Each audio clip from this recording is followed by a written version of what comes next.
मित्रांनो नमस्कार, good morning सर्वांना। आज आपण निघालेलो आहोत खास बाबीसाठी, म्हणजे उद्या दिनांक 4 जानेवारी 2026 रोजी MTS Olympiad Maharashtra talent search नावाच्या परीक्षेचं आयोजन करण्यात आलेलं आहे। ही परीक्षा पूर्ण महाराष्ट्रभर होणार आहे। तर उद्या ही परीक्षा होणार आहे, तर आपण निघालेलो आहोत। आपल्या हातावर पण या ठिकाणचे काही विद्यार्थी परीक्षेसाठी बसलेले आहेत, तर त्या परीक्षा सेंटरला व्हिजिट देण्यासाठी आपण निघालेलो आहोत। उद्याची तयारी कशा पद्धतीनं करायची आहे, विद्यार्थ्यांचे सीट नंबर टाकायचे आहेत, विद्यार्थी बोलवायचे आहेत, विद्यार्थ्यांचे हॉल तिकीट वाटप झालेले आहेत।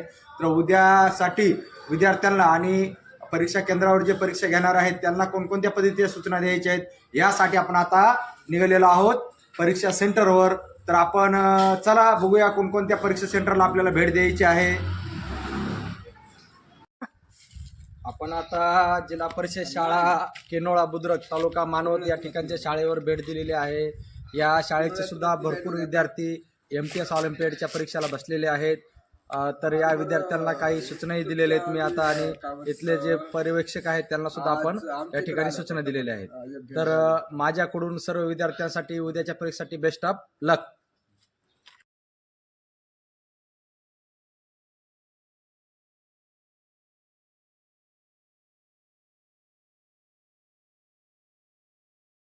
आपण आता जिल्हा परिषद प्राथमिक शाळा पोहे टाकळी या ठिकाणी आलेलो आहे। या ठिकाणी सुद्धा भरपूर विद्यार्थी MTS ऑलिम्पियाड या परीक्षेला बसलेले आहेत, आणि आपण आता या शाळेला आज भेट दिलेली आहे उद्याच्या नियोजनासाठी। आपण आता पुढच्या आणखी एका सेंटरला जाणार आहोत। ते सेंटर कोणतं सेंटर आहे ते आपण पाहणार आहोत। खूप खूप धन्यवाद सर, तुमच्या सहकार्यामुळे इथल्या विद्यार्थ्यांची गुणवत्ता वाढण्यासाठी आणि विद्यार्थ्यांची बुद्धिमत्ता वाढण्यासाठी तुमच्या सहकार्यानं आम्हाला विद्यार्थी मिळाले सर। परीक्षेसाठी खूप खूप धन्यवाद सर।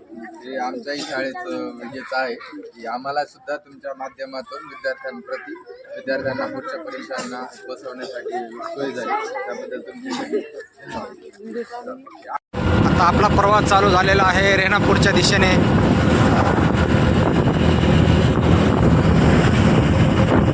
आलेला आहोत रेणापूर जिल्हा परिषदच्या शाळेमध्ये। पाथरी तालुक्यातील अतिशय सुंदर असणारी ही शाळा आहे, आणि ही शाळा गुणवत्तेच्या बाबतीत पाठीमागे कशी राहील बरं, या शाळेचे सुद्धा विद्यार्थी आपल्या MTS ऑलिम्पियाड या परीक्षेसाठी बसलेले आहेत।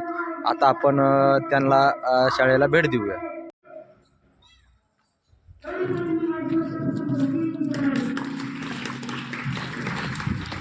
आज सावित्रीबाई फुले या निमित्तानं या शाळेमध्ये जयंतीचा कार्यक्रम ठेवण्यात आलेला आहे, आणि चिमुकले या ठिकाणी भाषण सुद्धा करत आहेत। पहा, अतिशय सुंदर अशी ही जिल्हा परिषदची असणारी पाथरी तालुक्यातील रेणापूरची शाळा आपण पाहत आहोत। पण आता काट्याकुट्याचा रस्ता तुडवत निघालेला आहे तर पुढच्या सेंटरला भेट देण्यासाठी। पुढचं सेंटर आहे मानवत तालुक्यातील इटाळी या ठिकाणच्या जिल्हा परिषद शाळेतले सुद्धा विद्यार्थी आपल्या MTS ऑलिम्पियाडच्या परीक्षेला बसलेले आहेत। आता आलेलो आहोत जिल्हा परिषद प्राथमिक शाळा इटाळी या ठिकाणच्या शाळेमध्ये, आणि या शाळेतले शिक्षक सुद्धा विद्यार्थ्यांच्या गुणवत्ता विकास वाढीसाठी शक्यतो सर्व काही प्रयत्न करत असतात। त्याचाच एक भाग म्हणून यांनी त्यांच्या शाळेतले काही विद्यार्थी आपल्या MTS ऑलिम्पियाडच्या परीक्षेला बसवलेले आहेत। उद्या त्यांचा पेपर आहे विद्यार्थ्यांचा, आणि आज सावित्रीबाई फुले यांच्या जयंतीनिमित्त आज या ठिकाणी सगळे विद्यार्थी बसलेले आहेत। जयंतीचा कार्यक्रम चालू आहे, आणि छोटे छोटे चिमुकल्यांचं स्टेज करेज वाढण्यासाठी खास छोटे छोटे मुलं या ठिकाणी येऊन भाषणं सुद्धा देत आहेत। ही उपलब्धी असते जिल्हा परिषद शाळेची। तर खूप खूप धन्यवाद सर। हे शाळेचे मुख्याध्यापक आहेत आमचे, खूप खूप मनापासून धन्यवाद सर। आता आपण आलेलो आहोत जिल्हा परिषद प्राथमिक शाळा वंजारवाडी मुदगल जवळ असणारी छोटेखानीची वस्ती शाळा आहे। या शाळेची तर गुणवत्ता बघायचंच काम नाही। याच्या अगोदर मी या शाळेत 2-3 व्हिडिओ टाकलेलेच आहेत। या शाळेतले विद्यार्थी फार हुशार आहेत, आणि या ठिकाणी छोटे खाणे असणाऱ्या शाळेत सुद्धा आपल्याला भरघोस विद्यार्थी MTS ऑलिम्पियाड या परीक्षेसाठी बसलेले आहेत। तर उद्या त्यांची परीक्षा आहे विद्यार्थ्यांची, तर त्या परीक्षेसाठी आपण आज या शाळेला भेट दिलेली आहे। आलेलो आहोत मुदगलच्या जिल्हा परिषद शाळेमध्ये। ही जिल्हा परिषद मुदगलची शाळा आहे। या ठिकाणचे विद्यार्थी सुद्धा खूप हुशार आहेत, आणि या शाळेमध्ये सुद्धा खूप विद्यार्थी संख्या आहे, आणि ती सुद्धा आपल्या परीक्षेला बसलेली आहे। आणि या शाळेकडून मला 100% अपेक्षा आहेत, नक्कीच या शाळेतल्या विद्यार्थ्यांचं बक्षीस येऊ शकतं। विद्यार्थी आहेत पहा, सावित्रीच्या मुली, जिल्हा परिषद शाळा मुदगल। आता आपल्याला या ठिकाणी परीक्षेच्या संदर्भामध्ये आपण शिक्षकाला सूचना देण्यासाठी आलेलो आहोत।